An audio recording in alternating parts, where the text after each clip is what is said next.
या तो सरकार में है या रोड पर है, विधानसभा में बैठने की कोई इच्छा नहीं। हर व्यक्ति का, हर दल का एक समय होता है। नीतीश कुमार के राजनीतिक जीवन का ये अंतिम दौर चल रहा है। बिल्कुल यहाँ बदलाव का वेव है, बिहार में बदलाव का वेव है। 20 करोड़ मुसलमान क्यों डर में रहे, ये बात जनसुराज कह रहा है। भाजपाई हिंदुओं को डरा रहे हैं, लालू यादव मुसलमानों को डरा रहे हैं। दोनों तो कम्युनल ही हुआ भाई। इलेक्शन कमीशन इम्पार्शियल नहीं है। नीतीश कुमार ने उसको अति पिछड़ा और ओबीसी को मिट्टी में मिलाने का काम किया है। बदलाव चाहिए, बदलाव चाहिए।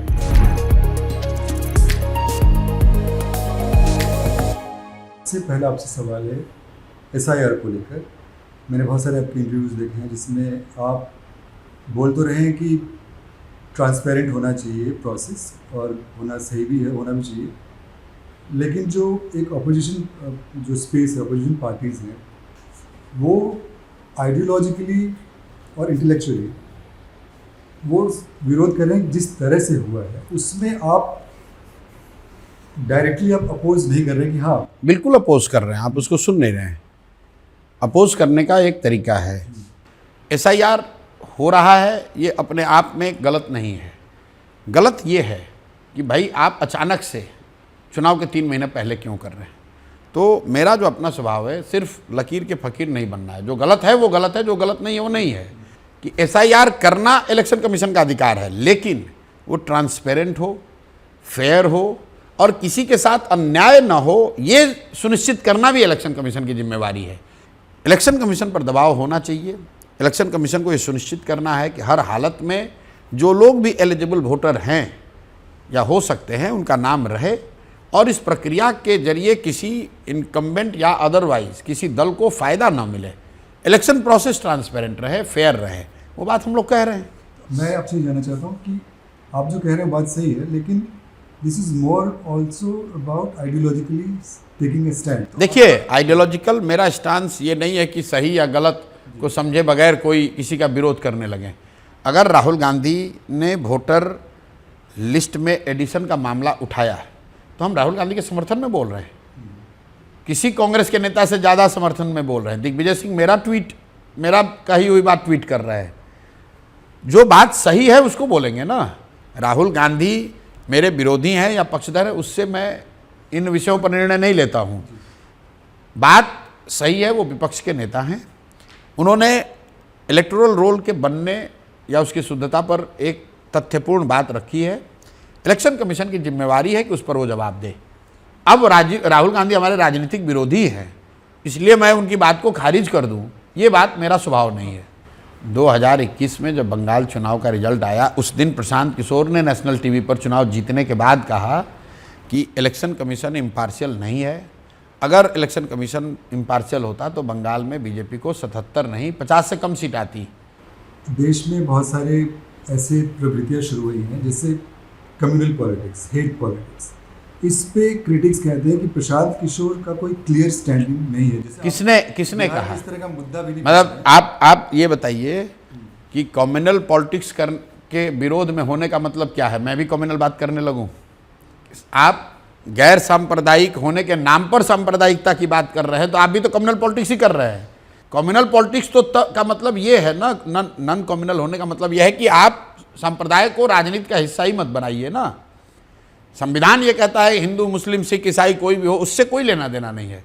सबके बच्चों के लिए पढ़ाई होनी चाहिए, सबके बच्चों के लिए विकास होना चाहिए, सबके लिए रोजगार होना चाहिए। किसी के साथ जाति नहीं होनी चाहिए, धर्म के नाम पर, जाति के नाम पर।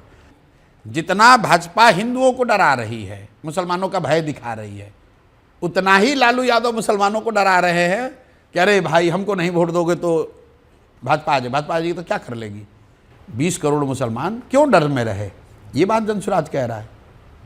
आपको लगता है कि बीजेपी और जेडीयू कंबाइंड, इनके पास जो पावर है, सत्ता में है, और आरजेडी ट्रेडिशनल पार्टी है जिसका एक स्ट्रांग होल्ड है, जनसुराज का एज सच कैडर उतना तैयार नहीं है। तो किसने बोला? पॉलिटिकल बिहार में सबसे बड़ा काडर किसका है? आपको अगर काडर बेस्ड पॉलिटिक्स की थोड़ी भी समझ है और आपने बिहार की स्थिति का अध्ययन किया है, तो भाई राजद तो कभी काडर वाली पार्टी है नहीं। वो तो जाति की पार्टी है, एक परिवार की पार्टी है, और मुसलमानों का उनको वोट मिलता है क्योंकि भाजपा से का डर दिखाकर वो उनसे वोट लेते हैं। जदयू ने कभी आज तक अपना काडर बनाया नहीं, काडर बेस्ड पार्टी रही नहीं, कांग्रेस काडर बेस्ड पार्टी है नहीं। बिहार में काडर जिसकी जो बात करते हैं राजनीतिक काडर की, वो भाजपा की है और पहले कुछ लेफ्ट की दलों की थी, अभी आजकल CPI-ML की है। बिहार में अगर किसी का संगठन है किसी राजनीतिक दल का तो वो जनसुराज का है। आज तक 1990 के बाद से कोई भी दल बिहार में 243 सीट नहीं लड़ा है, जनसुराज लड़ रहा है और अपने दम पर लड़ रहा है। तो अगर संगठन नहीं है, अगर लोग नहीं हैं, तो सबसे ज़्यादा हमारे BLA कैसे हैं? आप इलेक्शन कमीशन में जाइए और इलेक्शन कमीशन में BLA की जो लिस्ट सबमिट हुई उसमें ज़रा पूछिए कि सबसे ज़्यादा BLA किसका है। सबसे ज़्यादा 72,000 जनसुराज का है। लेकिन चूंकि हमारा दल नया है, इलेक्शन कमीशन उसको पब्लिश नहीं कर सकता है। सिर्फ रजिस्टर्ड दल का ही BLA वो पब्लिश कर सकते हैं। बीजेपी के जो BLA हैं उससे डबल जनसुराज के BLA का नाम नंबर सबमिट किया गया इलेक्शन कमीशन को। मैं क्योंकि गुजरात से हूँ, गुजरात में जर्नलिज्म करता हूँ, तो गुजरात में आम आदमी पार्टी और जन स्वराज पार्टी बिहार में जो कर रही है काफ़ी सिमिलैरिटी है। कोई सिमिलैरिटी नहीं, कोई सिमिलैरिटी नहीं। इसलिए कि आम आदमी पार्टी आंदोलन से निकली हुई पार्टी है। दूसरा, वो गुजरात उसका ओरिजिन नहीं है, वो दिल्ली में उसका ओरिजिन है। और तीसरा, उन्होंने गुजरात में ऐसा कोई प्रयास नहीं किया जो जैसा जनसुराज बिहार में कर रहा है।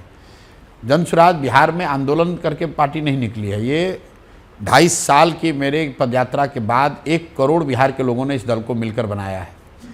दूसरी बात, ये बिहार के लोगों के, बिहार के समस्याओं से, बिहार के से जुड़े हुए मुद्दों के, बिहार से जुड़ी हुई पार्टी है। ये पैन इंडिया पार्टी नहीं है। बिहार के बाहर हम लोग कुछ नहीं करते हैं। और तीसरी बात, गुजरात और बिहार की स्थिति अलग है। वहाँ पर आम आदमी पार्टी ये भी एक राज्य ट्राई करते हैं और बिहार में जनसुराज के लिए यही हमारा सब कुछ है। दोनों में ज़मीन आसमान का फ़र्क है। मान लीजिए चुनाव के बाद कोई ऐसी परिस्थिति आती है जिसमें you emerge as a king maker. नहीं होगा ऐसा नहीं होगा, क्योंकि हम लोग या तो अर्श पे मरेंगे या फर्श पे मरेंगे। या तो हम लोग को 10 से कम सीट आएगी या फिर हमको पूर्ण बहुमत मिलेगा, मेजॉरिटी मिलेगी। सुन लीजिए मेरी बात। आपने कहा नहीं बीच में अगर कुछ हो जाए, बीच में हो जाएगा तो भी हम लोग रोड पे ही रहना, हमारे लिए वो फर्ज ही है। हम लोग को विधानसभा में कोई इंटरेस्ट नहीं है। अगर हमको 20, 25, 50, 70, 80, 100 सीट आ जाए तो हम लोग संघर्ष करना प्रेफर करेंगे। या तो सरकार में है या रोड पर है, विधानसभा में बैठने की कोई इच्छा नहीं। नीतीश कुमार और JDU को, क्योंकि आप कंसल्टेंट रहे हैं, पॉलिटिक्स समझते हैं, कहाँ देख रहे हैं आप? कहीं नहीं देखते हैं। नीतीश कुमार की हर व्यक्ति का, हर दल का एक समय होता है, एक उनकी जर्नी होती है। नीतीश कुमार के राजनीतिक जीवन का ये अंतिम दौर चल रहा है। 1-2 महीने और बचा हुआ है, जब मुख्यमंत्री के तौर पर 2-3 महीने बने रहेंगे। उसके बाद न नीतीश कुमार मुख्यमंत्री रहेंगे न जदयू दल रहेगा। ये नीतीश कुमार जो 10 साल 15 साल में बिहार को बर्बाद किया है तो कोई नहीं किया है, वो नीतीश कुमार किया है। 6 महीना पहले आपको पता होगा जब तेजस्वी का और नीतीश का गठबंधन सरकार था तो पूरे बिहार भ्रमण किया। किसका भ्रमण किया? जाति का भ्रमण किया। लेकिन अभी उसका किसको लाभ मिला? किसको? अति पिछड़ा और OBC को तो मिट्टी में मिला दिया है। नीतीश कुमारों ने उसको अति पिछड़ा और OBC को मिट्टी में मिलाने का काम किया है। हाँ, अब की बार सरकार बदलना चाहिए। प्रशांत किशोर आएगा, ठीक ना? सरकार बदलना चाहिए क्योंकि खा के पीस जो है ना बूढ़ा भी हो गया। लेकिन बोलते हैं प्रशांत किशोर के पास तो नेता लोग नहीं है। उससे क्या मतलब है? नेता हम लोग हैं ना। नेता बन के आता है क्या? बन के आता है, जो जमीनी होगा वही नेता है। हम लोग चुनते हैं तब ना आपको माइनस प्लस करके बन जाते हैं। तो इसलिए अब की बार नहीं चलेगा। अब की बार कौन आएगा? Prashant Kishor. You have been very vocal कि जब हम अगर जन स्वराज पार्टी सरकार में आती है तो लिकर पॉलिसी खत्म कर देगी। शराबबंदी बिहार में है ही नहीं। शराबबंदी के नाम पर बिहार में दुकानों को बंद कर दिया गया है और एक अंडर कवर होम डिलीवरी का एक पूरा नेटवर्क बन गया। दुकानों को बंद करने से बिहार जैसे गरीब राज्य का 15 से 20 हज़ार करोड़ का हर साल का नुकसान हो रहा है। और ये पैसा कहाँ जा रहा है? ये पैसा जा रहा है यहाँ के शराब माफिया के पास, शराब के जुड़े अफसर और भ्रष्ट नेताओं के पास। और इसका फ़ायदा किसको हो रहा होने की बात कही गई? फ़ायदा होने की बात कही गई कि महिलाओं की सुरक्षा बढ़ेगी। तो अभी तक कोई ऐसा आंकड़ा नहीं है जो ये बता दे कि बिहार में महिलाएं शराबबंदी के बाद ज़्यादा सुरक्षित हो गई हैं। जो लोग भी ये बिहार में शराबबंदी की ताकीद कर रहे हैं, इसके पक्ष में बोल रहे हैं, मेरा उनसे ये सवाल है कि अगर शराबबंदी से महिलाओं को इतना फ़ायदा हो रहा है तो आप लोग अपने अपने राज्य में इसको क्यों नहीं लागू करा रहे? उत्तर प्रदेश की महिलाओं को आप लोग क्यों नहीं ये फ़ायदा देना चाहते? पूरे देश में मोदी जी शराबबंदी क्यों नहीं लागू कर दे रहे हैं? पूरे देश में महिलाएं और ज़्यादा सुरक्षित हो जाएंगी। तो अगर शराबबंदी का बिहार में फ़ायदा है तो पूरे देश में इसको काहे नहीं लागू कर रहे हो?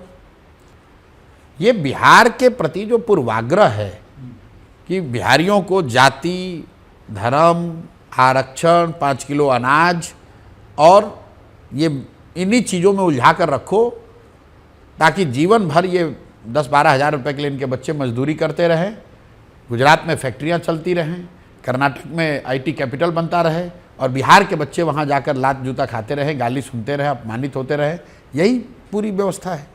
दारू बंद करके बच्चा को इतना उत्पादन कर दिया है, अस्मायक है, ये है, वो सब चालू कर दिया, बच्चा से सब बर्बाद हो गया है। अच्छा, ये दारू बंद करने के चक्कर में सब बच्चा अभी देखिए जाकर के रोड पे अस्मायक पिकनिक हो रहा है, कोई मर रहा है, कोई कुछ कर रहा है। तो नीतीश को कहाँ चाहेंगे हम लोग? दारू डिलीवरी मिलता है ना। पहले कहते दारू बंद है, दारू कहाँ बंद है? सबको घर घर दारू मिलता है, कहाँ नहीं मिलता है? चलिए आपको दिखाते हैं, 1000 घर में मिलता है दारू।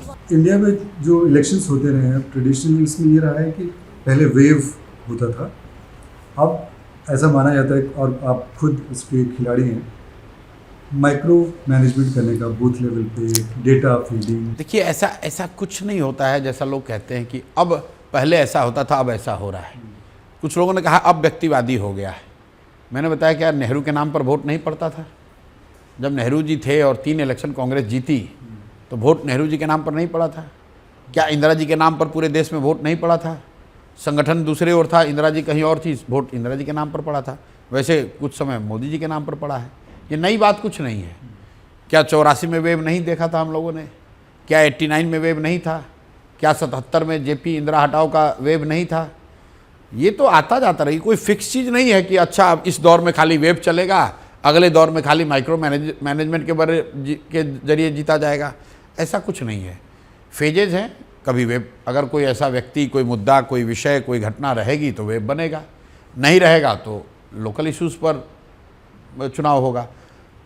दोनों के अपने अपने मायने हैं, दोनों मतलब किसी के वो हाथ में नहीं है। इंदिरा जी की हत्या हो जाएगी और उससे वेब बन जाएगा, ये किसी ने प्लान थोड़ी ना किया है। लेकिन अगर वैसी घटना हुई तो वेब पूरे देश में आपको दिखा। आप परिवर्तन का वेव तो बना रहे हैं। बिल्कुल, यहाँ बदलाव का वेव है, बिहार में बदलाव का वेव है। इसको साइंटिफिकली देख लीजिए, आप एनेक्डोटली जाकर जांच लीजिए या साइंटिफिकली डेटा में देख लीजिए। 60% से ज़्यादा लोग, वो चाहे किसी जाति के हों, किसी धर्म के हों, किसी वर्ग के हों, किसी दल के समर्थक हों, वो बदलाव चाहते हैं, बिहार में परिवर्तन चाहते हैं, लालू नीतीश से छुटकारा चाहते हैं, बिहार में एक नई व्यवस्था चाहते हैं।